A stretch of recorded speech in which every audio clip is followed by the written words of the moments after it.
Uma boa noite, seja muito bem-vindo ao programa Viva, seja muito bem-vindo à Nova Semente, uma comunidade adventista do sétimo dia, que visa semana após semana nos levar a uma experiência real com Deus. Que bom que você pôde vir aqui ao nosso prédio, ao nosso auditório, localizado no centro de São Paulo, na rua Cubatão, número 77, para ter esse momento especial conosco. Gostaria de saudar também você que está nos acompanhando pela internet. Fica o convite para você nos conhecer aqui no nosso auditório, mas aonde quer que você esteja, que você também possa ser muito bem-vindo. Antes de começarmos, tem alguns convites especiais para você, para de repente você conhecer um pouco mais a fundo a nossa comunidade. Por exemplo, você que gosta de estudar a Bíblia e quer conhecer a Bíblia mais a fundo, ter uma experiência mais real também com a palavra de Deus, nós temos um programa ideal para você. É o programa Começos. O programa Começos é um programa que acontece todos os sábados, segundas e terças-feiras, onde nós buscamos tirar questionamentos, tirar algumas dúvidas, buscar respostas na Bíblia, daquelas perguntas que nós levamos por toda a nossa vida. Perguntas mais profundas, um estudo mais pleno. Fica o convite para você nos visitar. O Começos ele acontece todo sábado, às 15 horas, e ele se repete às segundas e terças-feiras, às 19h30. Você vê qual horário se encaixa melhor na sua agenda e faça plano de estar conosco. Você que tem filhos pequenos, fica o convite para você na próxima semana se programar para nos visitar na edição das 17 horas do Viva. É nessa edição, a primeira, que nós temos em paralelo a programação da Sementinha, voltada para as crianças de 2 até 11, 12 anos. Agora você que tem filhos adolescentes, ou você que é adolescente, está na faixa etária aí de 13 a 19 anos, exatamente nesse momento, às 19 horas, nós começamos em paralelo ao Viva a programação do Papo Aberto, voltada especialmente para essa idade. Você também é nosso convidado para conhecer essa programação. Hoje o pastor Fabiano Mendes dará continuidade à nossa série de palestras que estamos tendo, a série Amar é. Quem não gosta de ser amado, não é verdade? Os relacionamentos fazem parte da nossa vida, mas nem sempre é tão simples quanto parece. Nem sempre tudo é tão lindo assim. O pastor Fabiano tem tentado nos ajudar a encontrar a melhor maneira de desenvolver os nossos relacionamentos com amor. Por isso o pastor Fabiano trará hoje o tema Amar é desenvolver a amizade. Esse será nosso tema de estudos dessa noite. Nossa programação ela iniciará com o musical do Jefté Salles, que estará abrindo a nossa programação de hoje. Convido você a não se esquecer de silenciar o seu celular, tirar o som dele, e se você tem ainda vontade de continuar conectado nas suas redes sociais e etc., nós temos aqui a rede de Wi-Fi. O nome da rede é NS Conecta, ela está disponível para você, NS Conecta, e a senha é Nova Semente. Pode usar à vontade para que você possa interagir com a nossa programação. Enfim, aonde quer que você esteja, aqui ou em casa, que você possa relaxar, se acomodar, se sentir bem, para que você possa realmente, nesses próximos minutos, viver uma experiência real com Deus.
Passam horas, folhas caem, pro ponteiro tanto faz.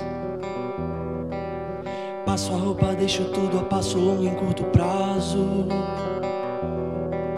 Se dormindo se achar, nesse sonho não encontrará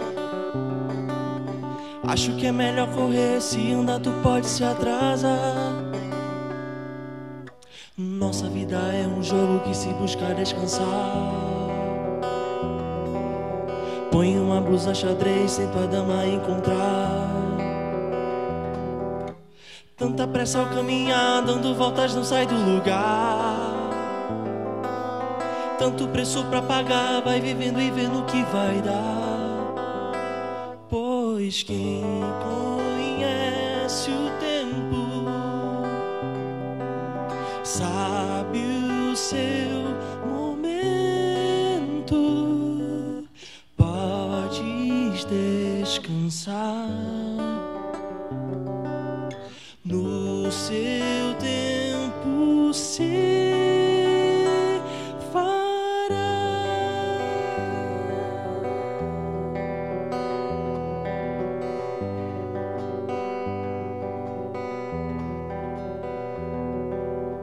Cada rio que vai ao mar nunca faz se transbordar, pois se lembra de nascer e tudo volta ao seu lugar. Cada broto ao nascer sabe o tempo para florescer. Rega com cuidado o chão, tem um ciclo na palma da mão. Pois quem conhece o tempo sabe o seu momento. Podes descansar no seu tempo, se fará.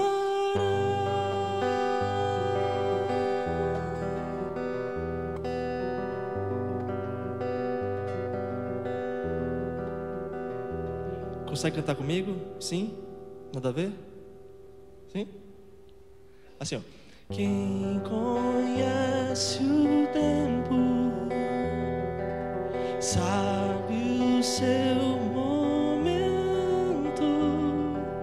Podes descansar no seu tempo, se fará. Sim? Vamos lá? Quem conhece o tempo sabe o seu momento. Sabe o seu momento. Podes descansar no seu tempo. No seu tempo, se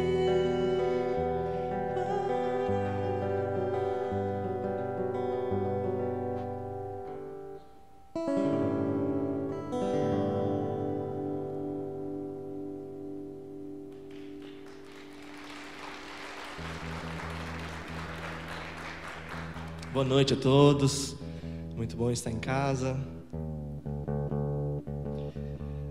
Essa próxima música que eu vou cantar chama-se Respeitável Público, e ela conta a história de um palhaço triste. Às vezes é assim que a gente se sente, né? Principalmente vendo nesse país aqui.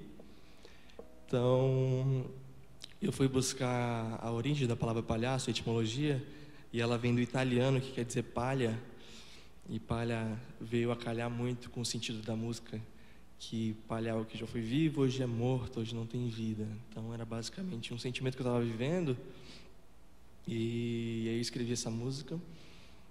O fechamento dela veio de encontro com um poema que eu li, que diz que a felicidade é só questão de ser, que a plenitude dela, ela está em fazer o outro feliz. Então é mais ou menos assim que é o conceito dessa música.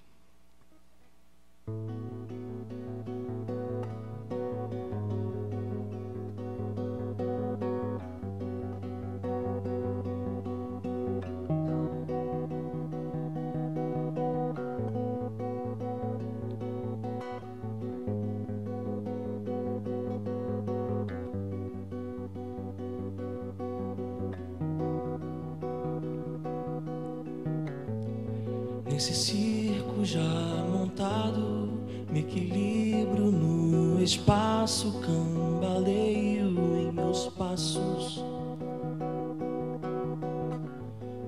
Um discurso tão inflado, meu espelho, espetáculo, revelam-me palhaço.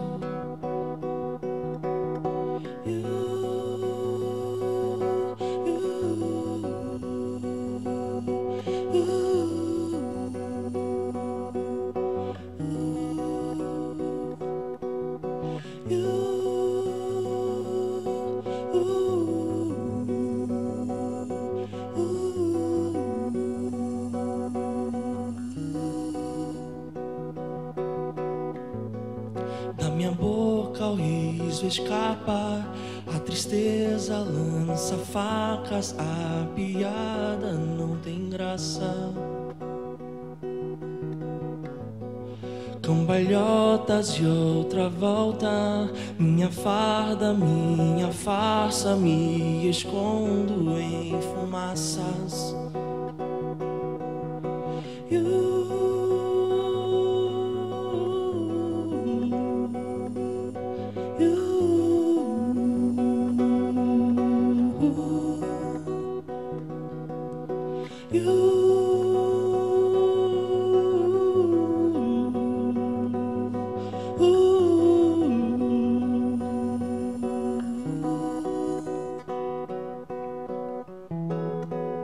Aqui dentro de mim, quem vai me fazer sorrir quando a cortina se abrir? Quem estará ali? Aqui dentro de mim, quem vai me fazer sorrir quando a cortina se abrir? Quem estará ali? Se o sorriso for o seu, não preciso mais do meu.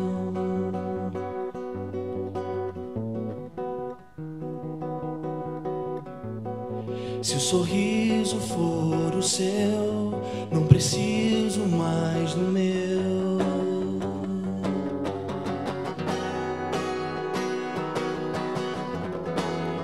Se o sorriso for o seu, não preciso mais do meu.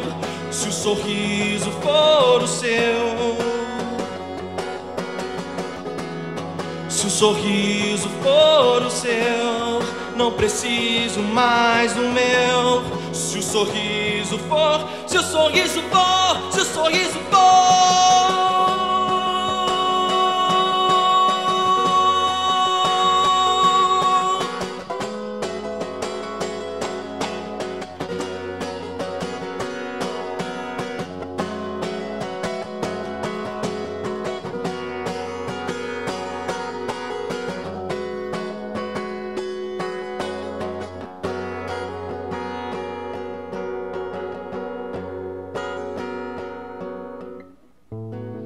Se o sorriso for o seu, não preciso mais do meu.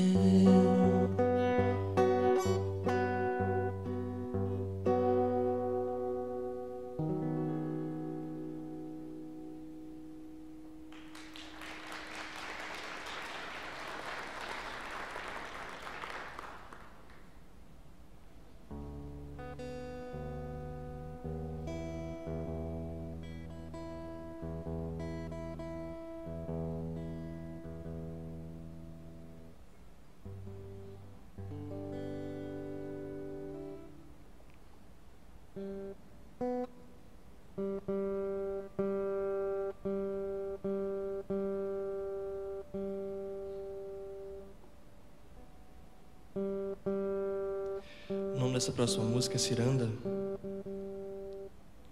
E assim como a gente tem dias tristes, a gente tem dias felizes, e a vida ela vai se consolidando nessa ciranda, essa ciranda de sentimentos.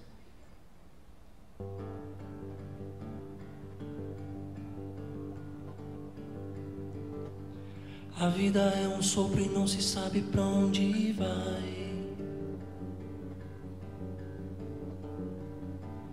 Só pra quem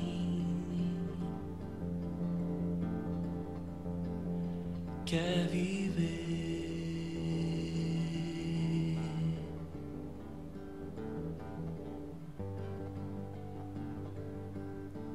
É um barquinho de papel a flutuar no mar, sem amar,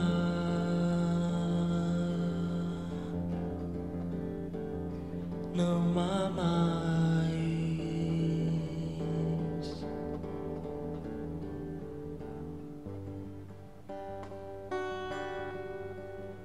É uma dança de verão,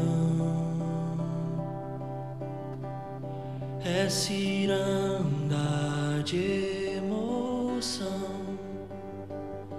É uma dança de verão, é ciranda. A vida é um voo, não estoure o seu balão.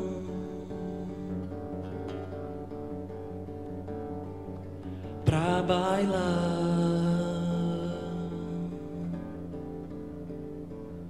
pés no chão.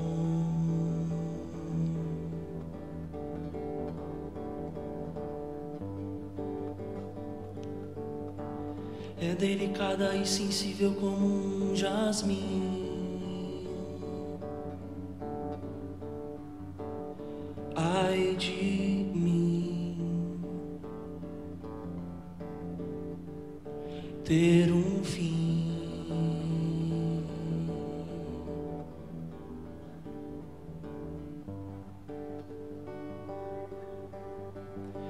É uma dança de verão,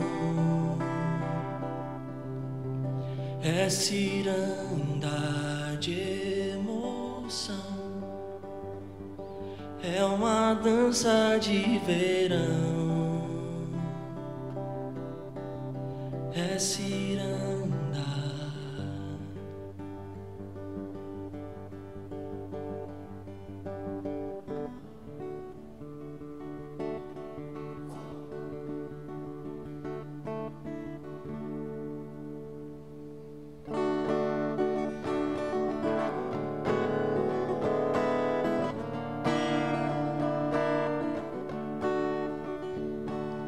Brinque antes que cresça. Se ganhou, agradeça. Meu amor, não se esqueça. O perdão é remédio para a sua cabeça. Brinque antes que cresça. Se ganhou, agradeça. Meu amor, não se esqueça. O perdão é remédio para a sua cabeça. Laira, laira, laira, laira, laira, laira, laira, laira, laira, laira.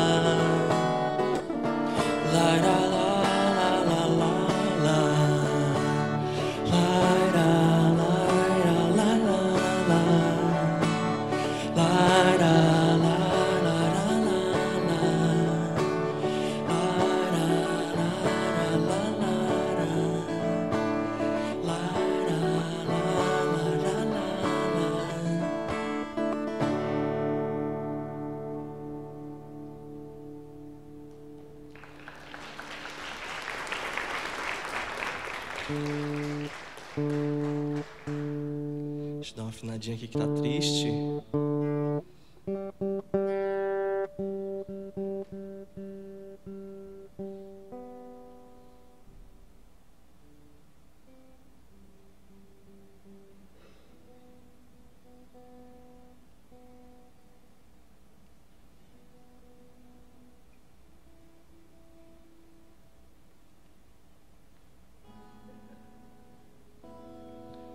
Samuel tinha me pedido uma música romântica para combinar com a palestra aqui. Só que essa música, além de ela ser romântica, ela é meio estranha, tá? Então, é um diálogo esquizofrênico de um beija-flor e um bem-te-vi, tá?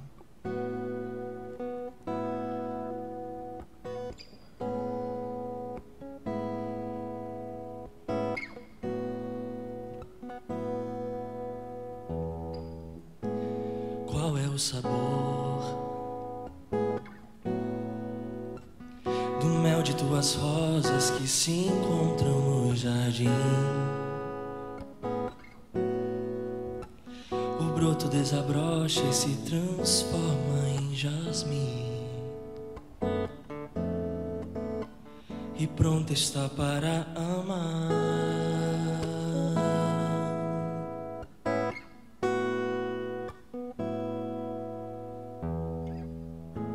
Diga, beija-flor, que buscas com teus beijos e qual é a direção? Que plana os teus desejos e pra qual de tuas paixões arrasta as tuas asas?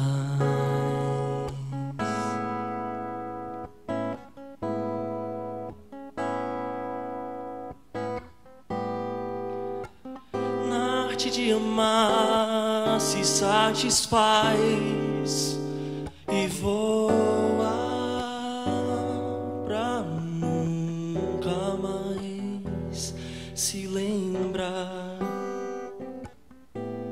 de voltar.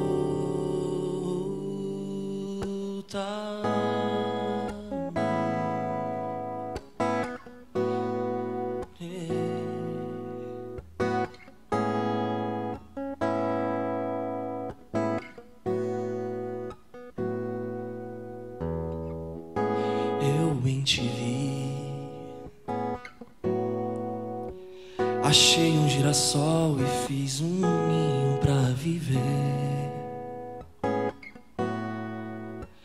As tardes de domingo e esperar anoitecer até o outono chegar.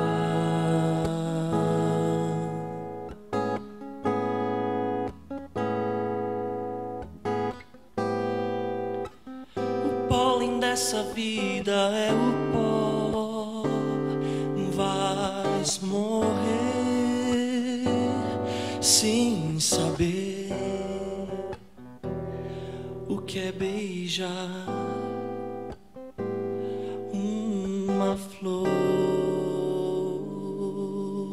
só.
Vamos orar? Bom Deus, nosso coração nos diz que precisamos de algo maior do que nós mesmos, para nos sentirmos completos. E é algo que não está dentro de nós, mas está fora de nós. E é porque o nosso coração nos diz isso, que vivemos os nossos relacionamentos em busca por algo que nos complete e nos ajude a encontrar o sentido para a vida e nos traga a plenitude de realização. É por isso que parar um pouco para hoje refletirmos nesse aspecto tão importante que são os relacionamentos em nossa vida.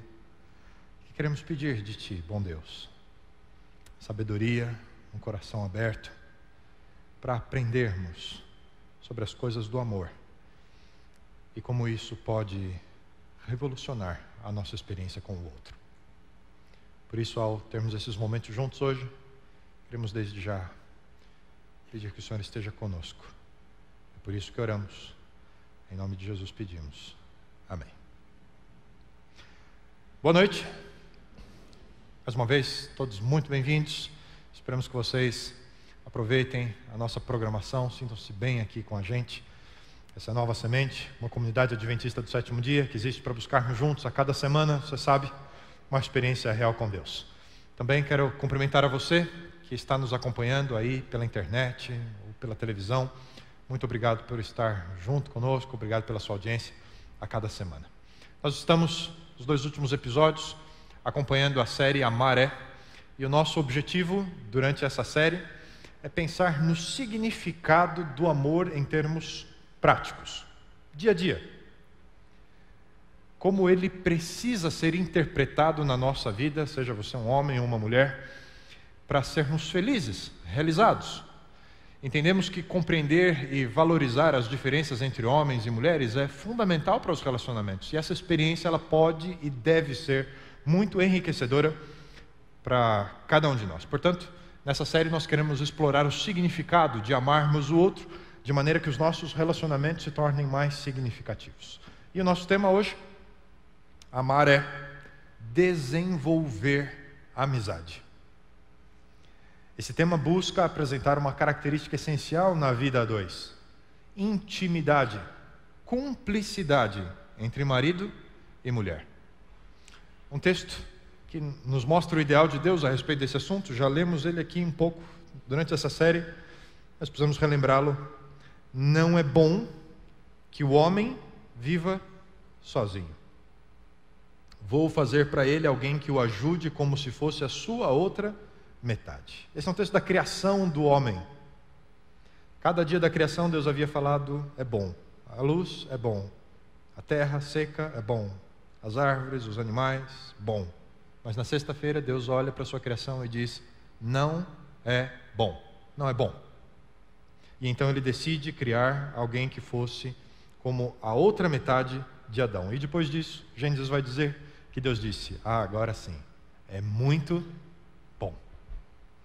Sabe, o casamento como uma relação entre um homem e uma mulher tem os seus desafios para a convivência diária.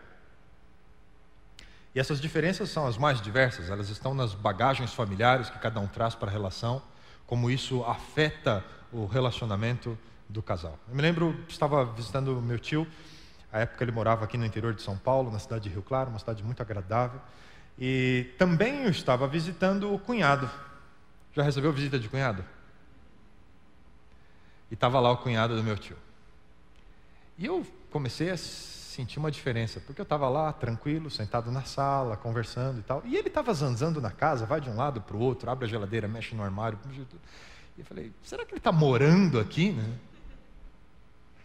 E eu só consegui entender, depois de pensar, eu acho que eu preciso vir mais vezes aqui na casa do meu tio, né? Não estou com tanta intimidade com ele assim.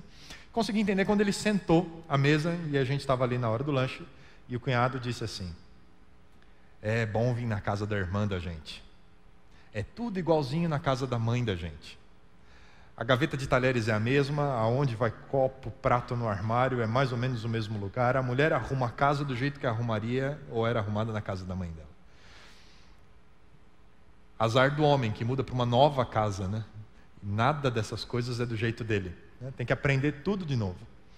Bagagens, as experiências, aquilo que a gente forma e traz da família de origem para o novo relacionamento, para a nova família. Mas além desses hábitos da família de origem, existem também as bagagens emocionais, né?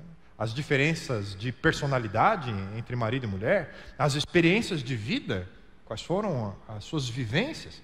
Isso para mencionar apenas algumas. O casamento é formado por muitas diferenças. No entanto, um dos maiores desafios dentro do relacionamento, e é importante fazer uma nota aqui, responsável pela maioria dos problemas de um casal, que pode inclusive levar ao final da relação, não são as bagagens, não são as heranças, mas é a comunicação. Normalmente, os casais que têm problemas, os problemas desse casal têm origem na inabilidade deles em conversar de maneira intencional e com foco na solução dos problemas. Alguns exemplos. Finanças. Normalmente o problema do casal não são as finanças, mas é a dificuldade que eles têm em conversar e resolver as finanças. Sexo. A inabilidade em conversar sobre a vida sexual do casal. Problema com a família maior, sua mãe é intrometida demais. O problema não é a mãe, o problema é a dificuldade que eles têm em conversar sobre a mãe dele. Filhos, trabalho, qualquer outro dos problemas que a gente viva no relacionamento, o maior problema não é a coisa em si, mas a nossa dificuldade em conversarmos e solucionarmos os problemas. Frustrações em geral, tudo isso poderia ter uma carga menor para o casal se ambos dominassem a arte da conversação e conseguissem se conectar. Já falamos um pouco sobre as diferenças no processo comunicacional entre homens e mulheres nos temas das últimas semanas, mas apenas para lembrar, existem diferenças clássicas, generalistas, sobre homens e mulheres quando o assunto é comunicação. Há um casal de autores, Alan e Barbara Pease, são especialistas em comunicação verbal e não verbal aplicada aos relacionamentos. Eles têm séries de livros escritos sobre isso. E eles enumeram, de todas as conferências, os encontros que eles têm com homens e mulheres, quais são as 5 principais perguntas que um homem faz sobre o processo de comunicação para uma mulher e as 5 principais perguntas que uma mulher faz sobre o processo de comunicação do homem. As dificuldades de compreender como essa coisa funciona para homens e mulheres. E eu queria compartilhar com vocês um pouquinho dessa lista. Quais são as 5 maiores ou mais frequentes perguntas que os homens fazem a respeito das mulheres? Número 1, top 1. Por que mulher fala tanto? É a primeira pergunta que um homem faz. Por que fala tanto? Se ela tem duas orelhas e apenas uma boca, por que ela fala mais do que ouve? 2. Por que sempre querem conversar sobre os problemas? A famosa DR. E às 2 da manhã. Vamos falar de outra coisa, tem que falar do problema. O homem não entende. Terceira pergunta que os homens fazem: por que elas exageram no que dizem? 2 palavrinhas que as mulheres adoram: sempre e nunca. Você sempre faz isso, você nunca faz isso. Quarta pergunta: por que mulheres nunca são objetivas? Tem sempre que vir puxando o fio da meada lá de trás, vai contar desde a história da bisavó dela. Quinta pergunta: por que elas sempre querem saber tudo nos mínimos detalhes? Eu nem lembro o que eu falei com o meu chefe hoje de manhã, eu só falei para ele que estava tudo bem, ele falou que estava tudo bem, então está tudo bem. Mas ela quer saber do bom dia até eu te vejo no trabalho. Eu não lembro. As perguntas que os homens fazem sobre as mulheres. Mas tem as perguntas que as mulheres fazem sobre os homens. E a primeira delas, número 1, por que os homens são tão diretos? Conversa um pouco, vamos lá, vamos criar um clima, né? Mas já vem assim, já, e acabou. Muito direto na conversação. Segunda pergunta: por que sempre é preciso arrancar as informações deles? As mulheres se sentem tendo que fazer um curso de tortura para tirar a informação do homem. Se ela não faz isso, ela não descobre quais são os planos dele para o sábado à noite e já é sábado à tarde. Terceira pergunta: por que ficam tão calados? Quando está com os amigos? Mas aqui, não fala nada. Por quê? Quarta pergunta: por que os homens não se interessam pelos detalhes? Será que ele não viu que aquele laço na saia dela não combinava? Não é possível que ele não reparou que ela estava horrorosa. Homem não presta atenção nos detalhes. Por quê? Quinta pergunta. Porque os homens sempre dão conselhos sem que a gente peça. Está lá já se intrometendo, achando que sabe o que é melhor para a minha vida. Ô encherido. Percebe? Os problemas de comunicação entre homens e mulheres geralmente acontecem porque um não sabe o que o outro espera da comunicação. Objetivos diferentes, expectativas diferentes, e não conhecem as diferenças, então há uma frustração. Você deve lembrar que os homens são solucionadores de problemas. Tem sempre essa mente um pouco mais, vamos para a parte que interessa, né? Então, às vezes, é um pouco mais seco, mais direto. E isso é uma característica da comunicação. Está certo, está errado? Pode ser um pouquinho diferente, mas é o geral. E as mulheres, na comunicação, elas são construtoras de relações afetivas. Elas conversam para se conectar, para saber da vida, para conectar a vida. Normalmente, ao ouvir alguém, a mulher usa uma média de 6 expressões faciais a cada 10 segundos. É um fenômeno. Já estou rindo aqui. Ela reflete a emoção do outro que está falando. Reage, interage, é uma conexão. Uma mulher faz a leitura do significado daquilo que está sendo dito. Não apenas o que ela está ouvindo, né? Mas a entonação da voz da outra pessoa, a linguagem corporal do outro que conversa com ela, né? E aqui, para nós homens, isso é fundamental se você quiser atrair a atenção de uma mulher no momento que você está conversando com ela. Se você está lá, parece que você está assistindo William Bonner no Jornal Nacional, não conecta. Tem que interagir. Eu fiquei percebendo um pouco, eu gosto de acompanhar a minha esposa e a mãe dela, as coisas que elas têm parecidas, assim. Ela detesta que eu faço isso, né? Mas é interessante, porque lá são 4 meninas, parece que saiu da mesma forma, né? De vez em quando aqui na igreja alguém vai e fala com a minha cunhada, e o pastor, como é que tá? Não sei, não vi ele essa semana, né? Achando que é a minha esposa. São meio parecidas as 4, né? E elas têm muitas coisas da mãe também. E eu estava reparando a minha sogra esses dias, e ela conversa com alguém, parece que ela está repetindo, balbuciando o que a outra pessoa está falando.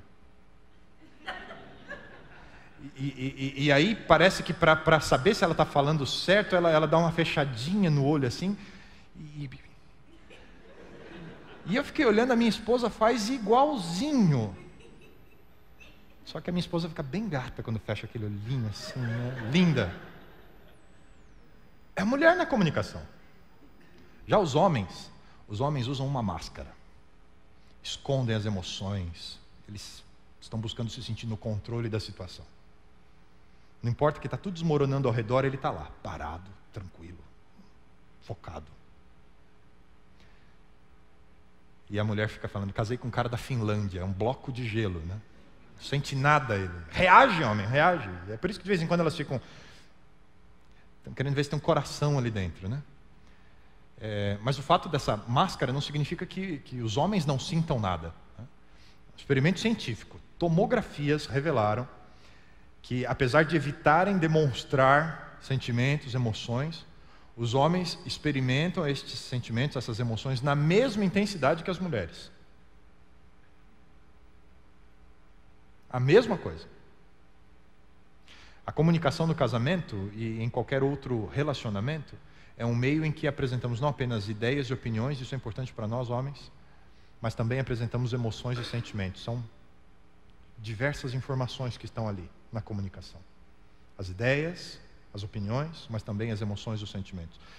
O homem precisa aprender isso. Isso não é algo normal, natural para o homem, mas faz parte da comunicação. A comunicação no casamento ela é uma ferramenta para trabalhar a afetividade do casal. É através da comunicação que há essa conexão entre homem e mulher.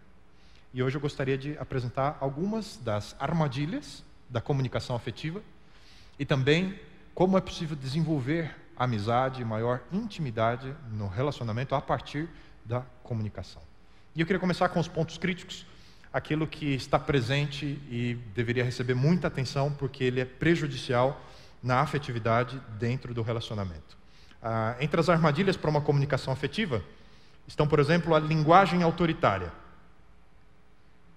Às vezes marido ou mulher usam de ordens e instruções. Aquela conversa mais ou menos assim, vem cá, Pendura essa roupa sua agora. Anda logo, estamos atrasados, precisamos sair, anda, corre.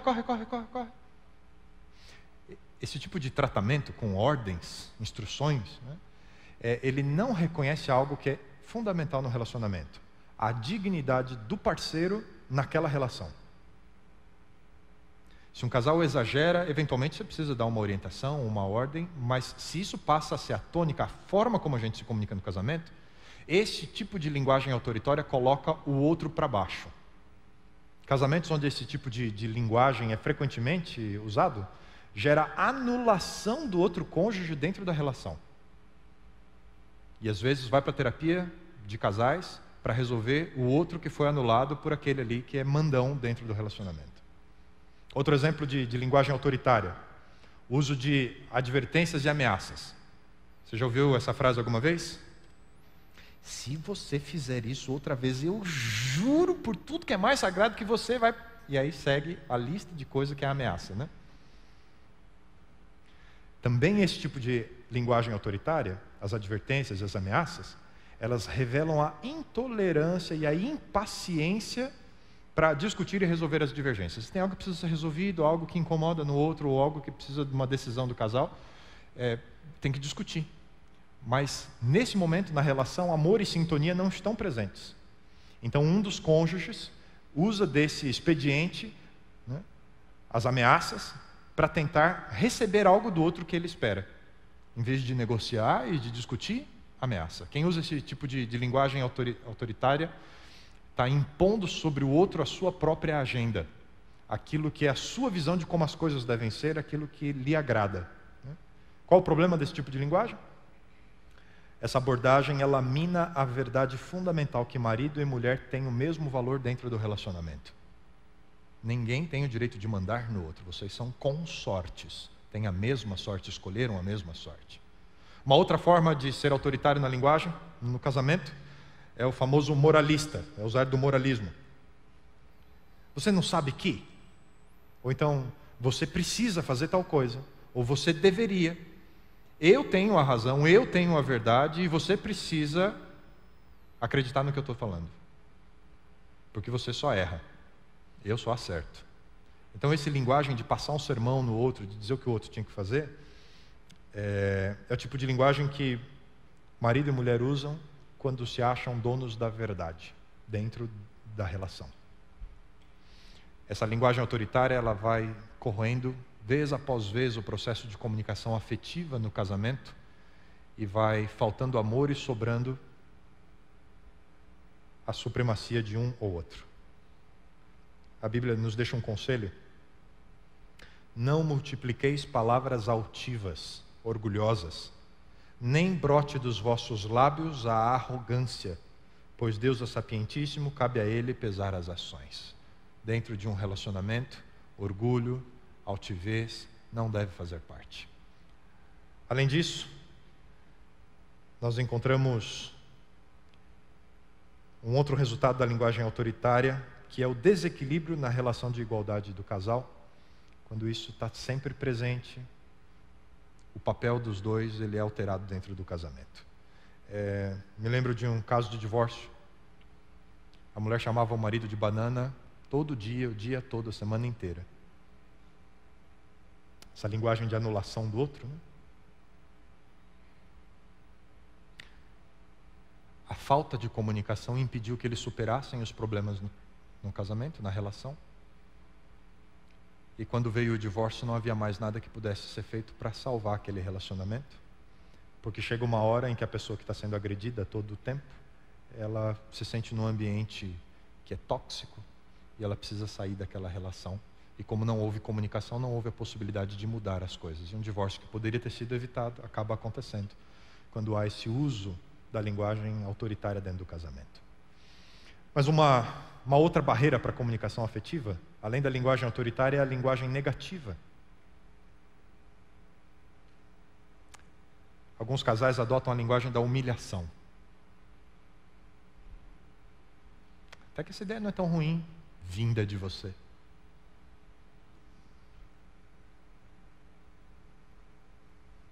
Quem usa esse tipo de linguagem costuma fazer algumas coisas.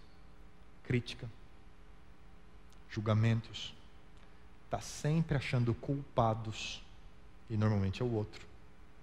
Lança insultos, ridiculariza, envergonha, o tempo inteiro. E não importa o lugar, pode ser até em público. E se chorar, melhor ainda. Esse é um tipo de linguagem negativa, ela destrói relacionamento.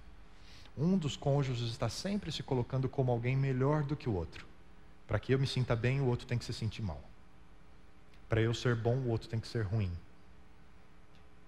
Então, esse uso da linguagem negativa tem esse objetivo, que é um objetivo ruim, de problemas que não estão resolvidos dentro de você mesmo. Outro uso de linguagem negativa, além da humilhação, é a constante correção. Acontece quando um dos cônjuges está sempre corrigindo o que o outro fala, e o objetivo é simplesmente ajudar a contar melhor a história. Você já viu o caso? Está lá o marido e a mulher, grupo de amigos, e o marido, saímos no domingo à noite? Não, querido, foi na quinta-feira, eu lembro bem, foi antes do feriado. Então, a gente saiu na quinta-feira, logo que as crianças chegaram da escola? Não, meu bem, já estava anoitecendo quando a gente saiu, você lembra? As crianças voltaram da escola, a gente jantou antes, aí que a gente saiu. Tá, bem, de qualquer forma, né?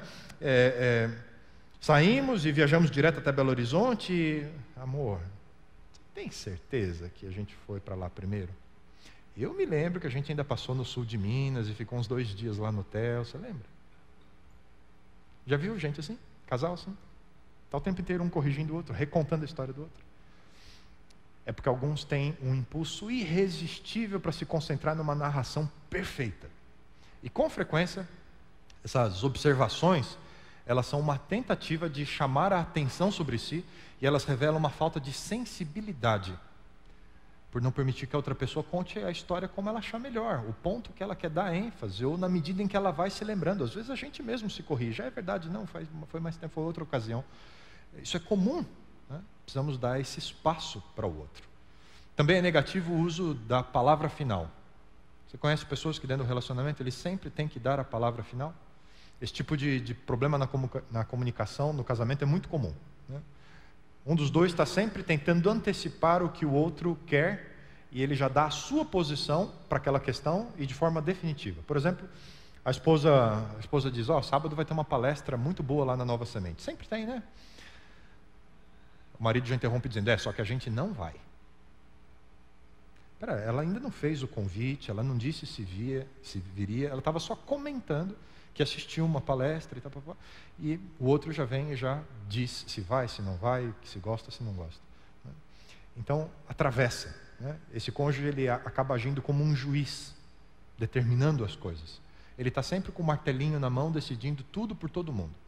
Esse tipo de cônjuge, que usa esse tipo de comunicação, tem sempre o argumento final, seja ele, seja ela. A última palavra é minha.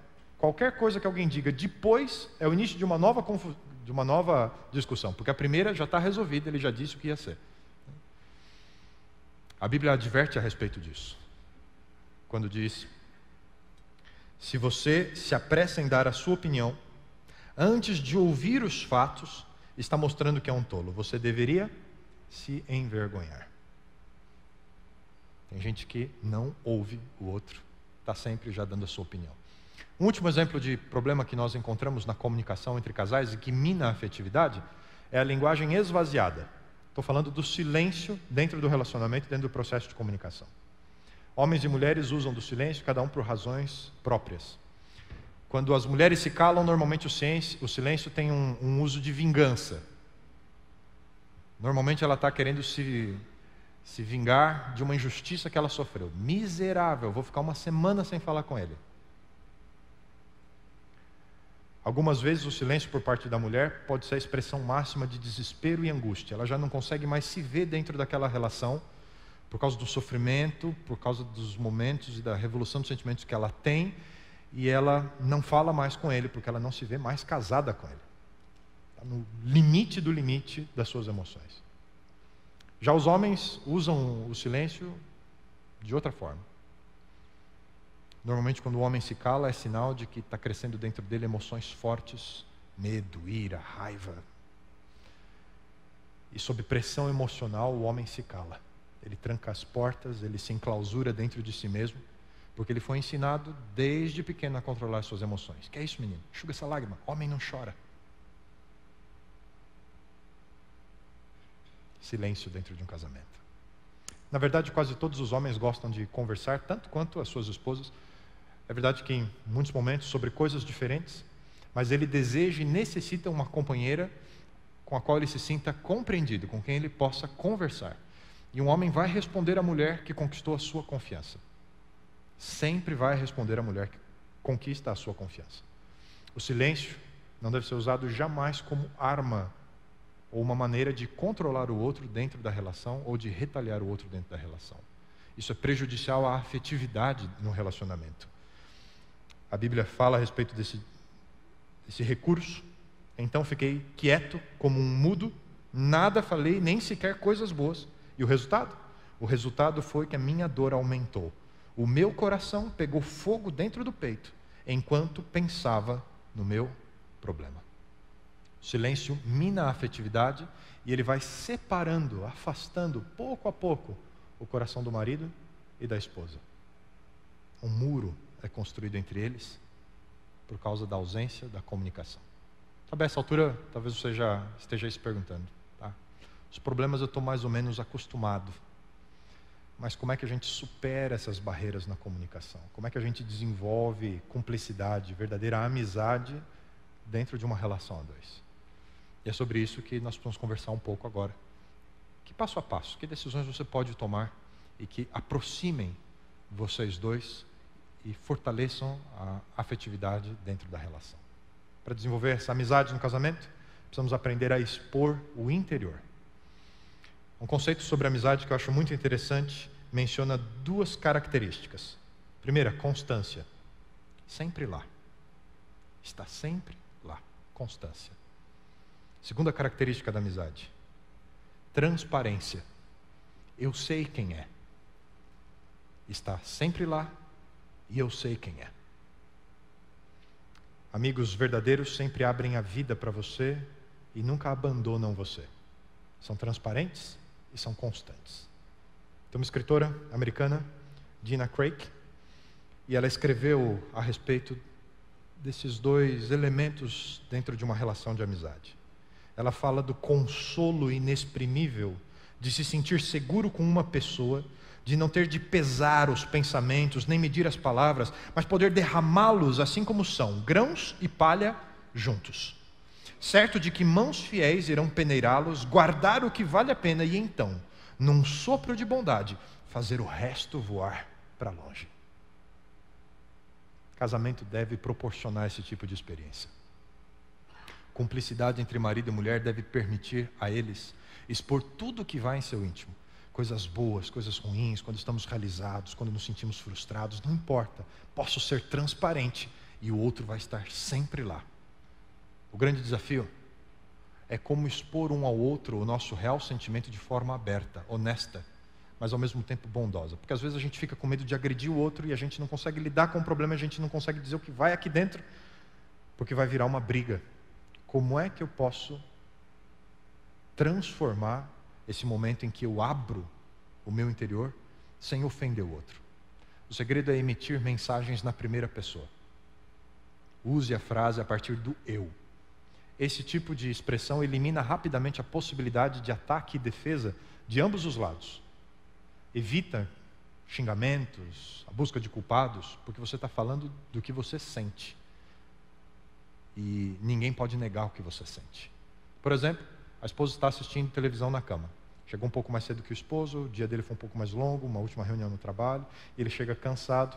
Normalmente eles assistem algum programa de televisão juntos, mas hoje ele está muito cansado, a esposa já está lá no quarto, vendo TV, mas ele quer só tomar um banho e dormir.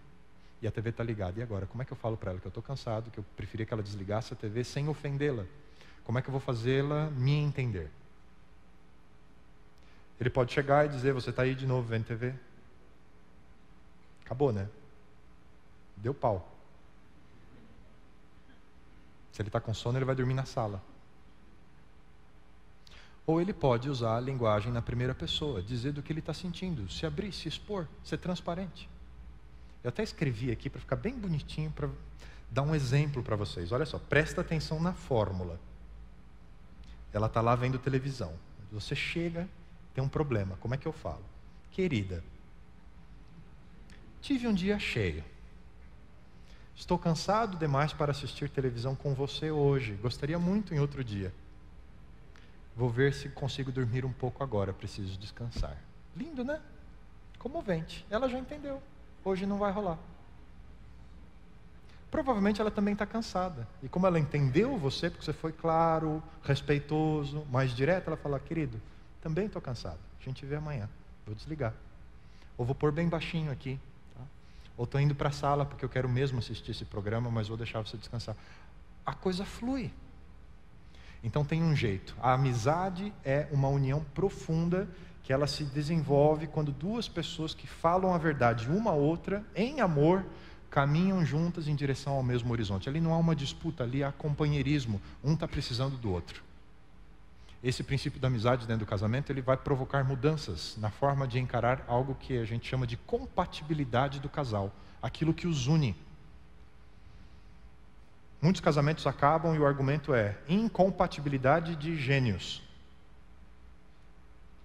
Então a compatibilidade é algo essencial dentro do casamento. Agora, se você considerar o casamento, por exemplo, em termos de amor erótico, compatibilidade significa o quê? Significa química, atração sexual.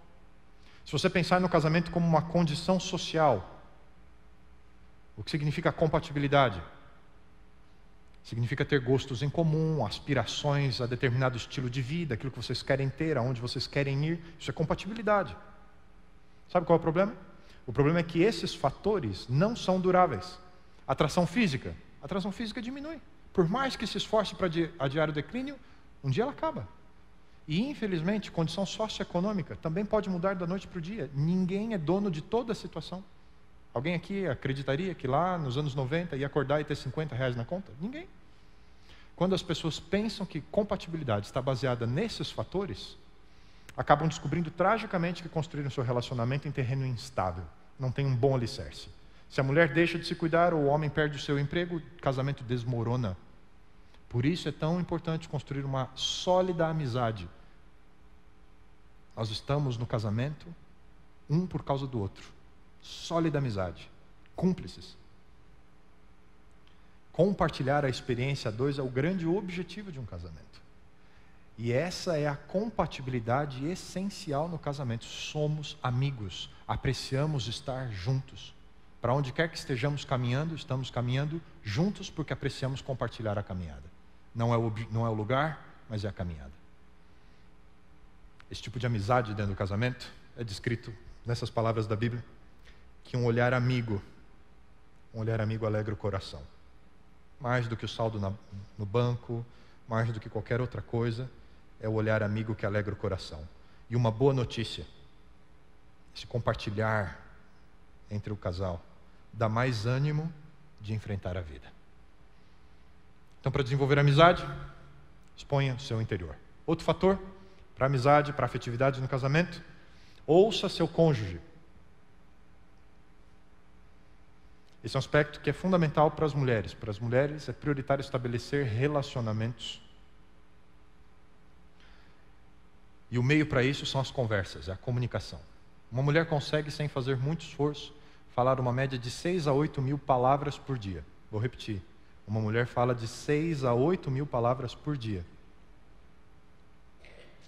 Mas não para aí. Ela usa ainda mais 2 a 3 mil sons para se comunicar. Além de 8 a 10 mil gestos, expressões faciais, meneio de cabeça, outros sinais de linguagem corporal. Ela é um outdoor. Somando tudo, 20 mil unidades de comunicação para transmitir as suas mensagens a cada dia. Isso é uma mulher se comunicando.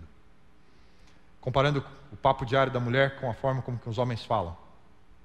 Ele pronuncia de 2 a 4 mil palavras, 1.000 a 2 mil sons, e emite de 2 a 3 mil sinais de linguagem corporal.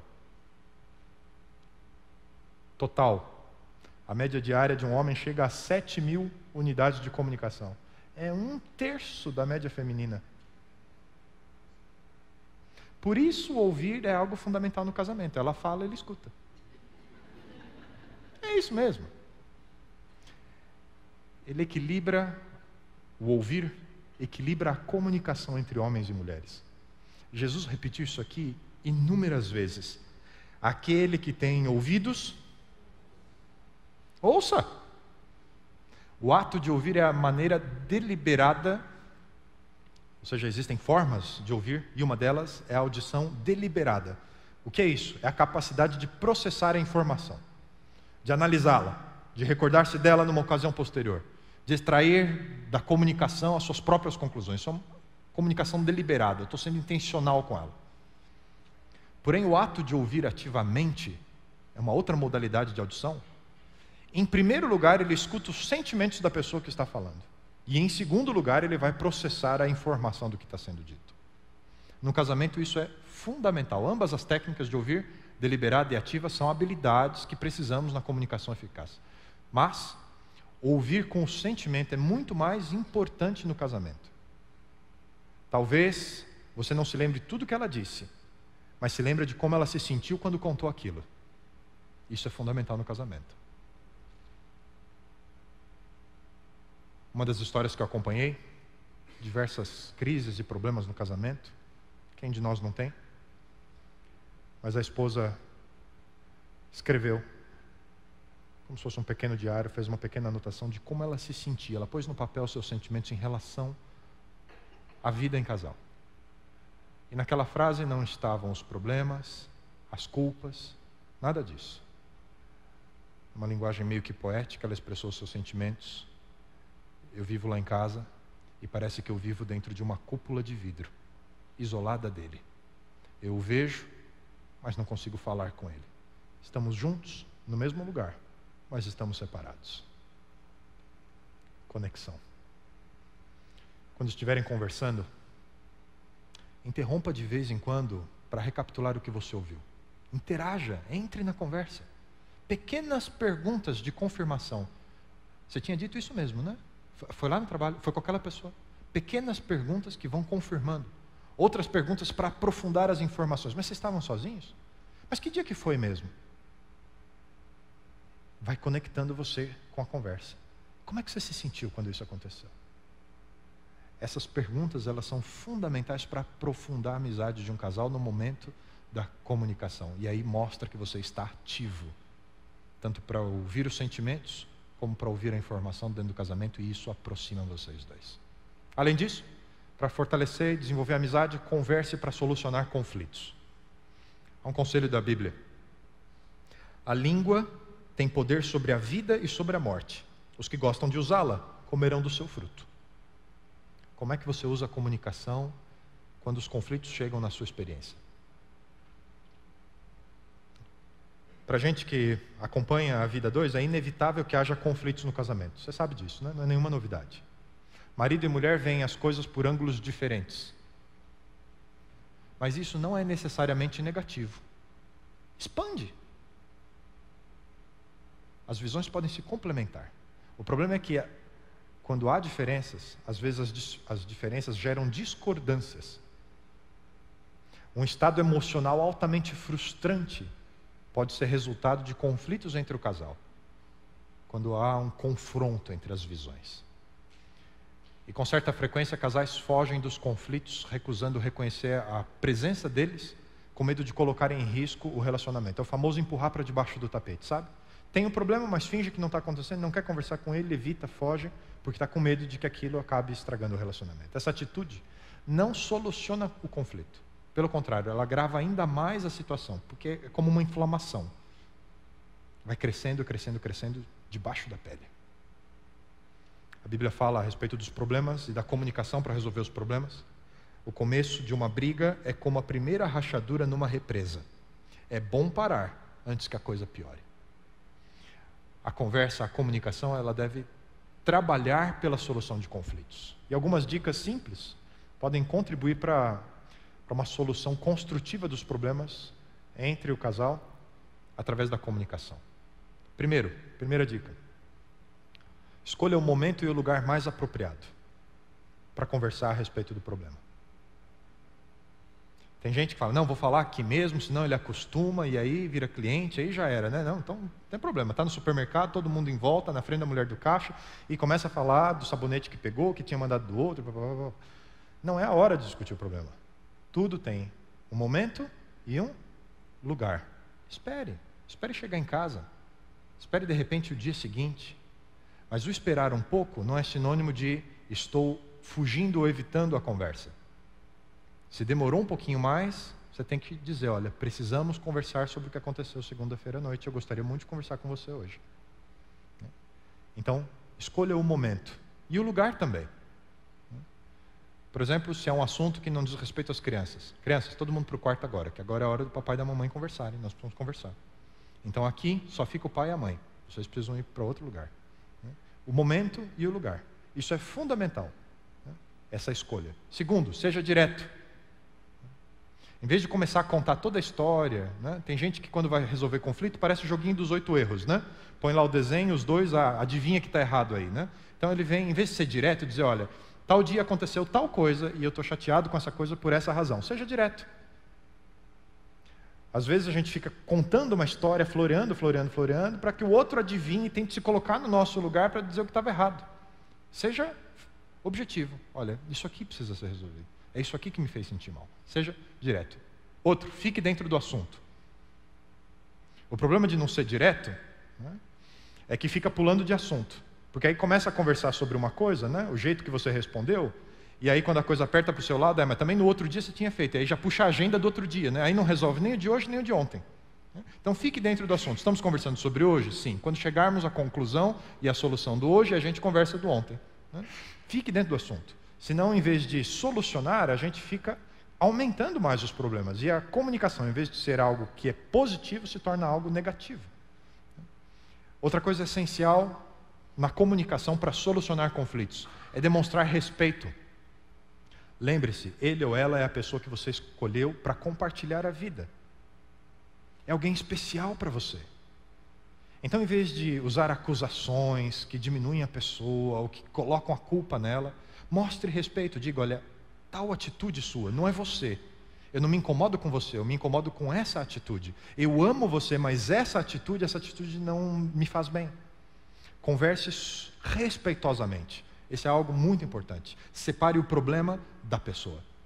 Outra questão, outra dica na conversa para solucionar conflitos, faça uma lista das soluções possíveis. Tem gente que só traz problema, só sabe apresentar problema, nunca apresenta a solução. Quando você vai para uma conversa para resolver algo, já pense durante o dia, faça as anotações, as minhas sugestões para solucionar tal problema. Quem não está se sentindo bem? Sou eu. Não é? Então, para que eu me sinta bem, eu acho que isso aqui poderia ser feito. E compartilha com ele ou com ela. E ouça o que ele ou ela sugere também. Sexto passo. Avalie as soluções. Você dá as suas, ele dá as dele, vocês vão dialogar agora. Nenhum dos dois é dono da verdade. Se algo está acontecendo e precisa ser resolvido, os dois têm condição de contribuir para isso. Avalie as possibilidades. E sétimo ponto, escolha a solução mais aceitável. Às vezes vai ser a sua, às vezes vai ser a dele ou a dela. Mas o importante é que vocês chegaram a uma solução que é viável para os dois, que é factível, que é possível de ser realizada. E vai resolver o problema. E oitavo, e o mais importante, porque senão a gente perdeu todo esse processo de comunicação. E tem casais que param exatamente aqui. Ponha a decisão em prática. Vocês decidiram uma determinada mudança de atitude? Coloquem em prática. E o colocar em prática requer uma pequena avaliação. De vez em quando tem que acompanhar, sabe? Vocês combinaram que ele vai abaixar a tampa do vaso sanitário toda vez que ele sair do banheiro. De vez em quando ele vai deixar levantado. Você vai lembra que a gente teve aquela conversa e que a gente tomou essa decisão e você disse que era possível? Hoje você deixou levantada, estou só te lembrando. Minha mulher caiu no vaso. Depois desse dia eu resolvi baixar a tampa da privada. Eu achava desnecessário. Até de madrugada, ela não quis me acordar, deixou a luz do banheiro apagada e foi para o banheiro. E teve que ir tomar um banho. Já tinha molhado. Culpa minha. Tomaram uma decisão? Ponha em prática. Não custa nada, foi um acordo. Já ouviu aquela expressão? Combinado não é caro nem barato? É isso aí. Negociem. Negociem. Isso é uma comunicação voltada para a solução de problemas. E um último fator. Às vezes precisamos, para desenvolver a amizade, renovar a intimidade. Estudos revelam que a comunicação, ela atinge o auge entre os casais durante o primeiro ano do casamento. Você se lembra? A gente falou disso na primeira semana? É o tempo em que o casal ele explora os seus sentimentos mais íntimos, estabelece seus alvos para o futuro. Eles estão colocando tudo deles naquela relação que está começando. Mas as coisas mudam. O que muda? Os filhos chegam, a atenção é desviada do esposo, da esposa para o lar, para as crianças, a administração. O romance do início tende a esfriar um pouco, porque o relacionamento vai assumindo um aspecto de sociedade comercial, né? Nosso lar, sociedade limitada, né? Tudo gira em torno da casa, administração, burocracia. Antes os pais resolviam, agora vocês resolvem. E a conversação vai girando em torno dessas questões. As finanças, a encrenca do Juninho, que arranjou lá na escola, brigou com o coleguinha, as notas baixas da garotinha do papai, mas que é distraidinha, não faz lição de casa. E nesse meio tempo, marido e mulher, o que os une é a administração da casa, mas os seus interesses pessoais podem tomar rumos diferentes. E em alguns anos, o que acontece? As crianças deixam aquilo que a gente chama de ninho, a síndrome do ninho vazio, e o casal agora já de meia idade acaba descobrindo que não construiu uma base sólida a partir de uma comunicação profunda voltada para a afetividade. Não são mais dois amigos como eram lá no início do casamento. O que fazer? Como renovar a intimidade? O certo é que diversos casais até conversam bastante ao longo do casamento, só que sobre coisas superficiais. Trabalho, carro, as férias, a casa, a criança, essas coisas. A perguntinha, era assim que vocês conversavam quando vocês eram namorados? Passei no mecânico hoje, gastei um dinheiro e tal. Falavam sobre isso. Sobre o que vocês falavam quando namoravam. O que gostavam, o que deixavam feliz, o que queria fazer, essas coisas. Falava de si. Duvido que vocês ficavam falando sobre os problemas de casa. Tudo que vocês queriam, naquele momento de namoro, era passar um tempo junto para conversar, para conhecer o outro, para falar de si, para ouvir do outro. Era isso, não era isso? Como é que a gente recupera isso? Simples. Conversa. Vai ter que voltar a conversar. E no início, vai ter que ser intencional. A sugestão da maioria dos terapeutas é você ter um caderninho da conversação. Hoje pode ser no celular mesmo, abre o bloco de notas, e ao longo do dia, algumas perguntinhas que você vai pensar, porque à noite vocês vão falar sobre elas. Então anota, como eu estou me sentindo em relação ao nosso casamento hoje? Então de noite, vocês vão falar 10 minutinhos, marca no relógio, é uma coisa assim muito fria mesmo, 10 minutinhos. O que você pensou, o que você quer me falar sobre o que você se sente no nosso casamento? E a pessoa fala. No outro dia, o que mais gosta, no outro dia, o que mais irrita, no outro dia, o que quer fazer, no outro dia, os sonhos. O importante não é o tema, o segredo, as perguntas não são mágicas. Mágico é o tempo que passa junto. Se vocês voltarem a estabelecer uma rotina de conversar cada dia por alguns minutos, uma conversa que diz respeito a vocês dois, gradualmente a intimidade vai voltando. Comunicação honesta e permanente, ela alivia as tensões emocionais. Você vai encontrando suporte no outro. Esclarece os pensamentos, provê uma válvula de escape para as pressões diárias. Essa comunicação marido e mulher, ela forma as condições ideais para o casal lutar juntos por um ideal comum. Ela prepara o caminho para que se estabeleça um relacionamento verdadeiramente íntimo entre marido e mulher. Não apenas amantes, mas amigos. A Bíblia diz, um coração ansioso deixa o homem frustrado, derrotado. Mas uma palavra amiga, de ânimo e simpatia, renova as forças. Precisa renovar o seu casamento? Precisa renovar a intimidade de vocês? Voltem a recuperar o tempo que vocês perderam e redescobrir um ao outro. Sabe? Cada célula do corpo do homem é geneticamente diferente das células do corpo da mulher. Como resultado dessas diferenças genéticas, as mulheres geralmente possuem vitalidade física maior, tendem a viver mais do que os homens. Talvez pelo fato do metabolismo ser diferente, um pouco mais baixo, alonga a expectativa de vida. A estrutura do esqueleto feminino também é diferente da do masculino. A cabeça menor, as pernas da mulher pouco mais curtas, o rosto mais largo, o queixo menos saliente, o tronco mais longo. Parece que a mulher perde os dentes antes que o homem, os dentes de leite. A maturidade vem antes. Estômago, fígado, rins, o apêndice são maiores na mulher, mas seus pulmões são menores. Diferenças inatas e as muitas diferenças adquiridas, diferenças culturais. Todas elas podem causar muitos desentendimentos se nós insistirmos em projetar nossa maneira de pensar e agir. Se a gente vive negando ao nosso cônjuge o privilégio de pensar e agir de acordo com o seu próprio gênero, de acordo com as suas próprias características.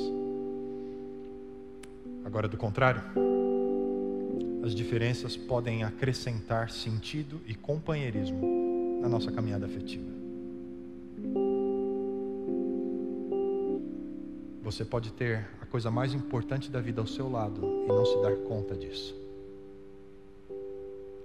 Um conselho que nós encontramos nos escritos do sábio rei Salomão sobre esse aspecto resumem na seguinte afirmação: viva feliz com a mulher ou com o homem que você ama.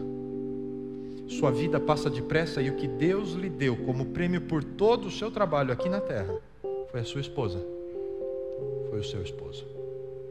O que você precisa fazer? Você precisa revisitar suas memórias. E naquele momento em que o seu olho brilhou pela primeira vez, quando a viu, guarda uma fotografia daquilo. Todos os sonhos, toda a magia que vocês sonhavam para a vida a dois, naquele momento. E olhem para o futuro e imaginem uma outra fotografia em que vocês alcançaram aquilo que vocês sonhavam quando se encontraram pela primeira vez. Isso é possível se vocês se comprometerem um com o outro a serem amigos que resolveram dividir uma jornada a dois. Amantes, amigos. Você acha que isso é possível? Está disposto a caminhar? Esse é o convite que Deus faz para você e para mim hoje. Filho, filha, viva a vida ao lado da pessoa que você escolheu. Esse é o meu presente para você e a minha bênção vai acompanhar vocês. Você crê nisso? Bom Deus,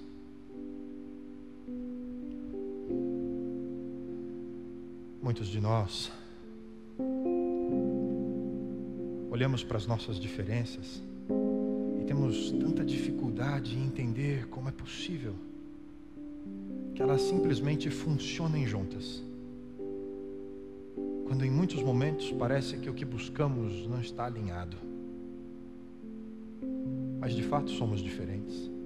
E somos diferentes porque fomos criados diferentes. E fomos criados diferentes porque precisávamos completar o que falta no outro. E as nossas diferenças são uma bênção, um presente que o Senhor nos dá. Ao lembrarmos das decisões que tomamos no passado, e ao recapitularmos cada passo dessa caminhada até hoje, tudo o que precisamos é saber que ainda tem uma estrada à frente e que precisamos dar as mãos, não importa onde estamos nesse caminho, e juntos, mais uma vez, decidirmos, como amigos, como cúmplices, de forma íntima, continuarmos essa estrada adiante. Provavelmente vamos precisar da tua bênção, curando algumas feridas. E vamos precisar de um novo olhar sobre a vida a dois, para o futuro.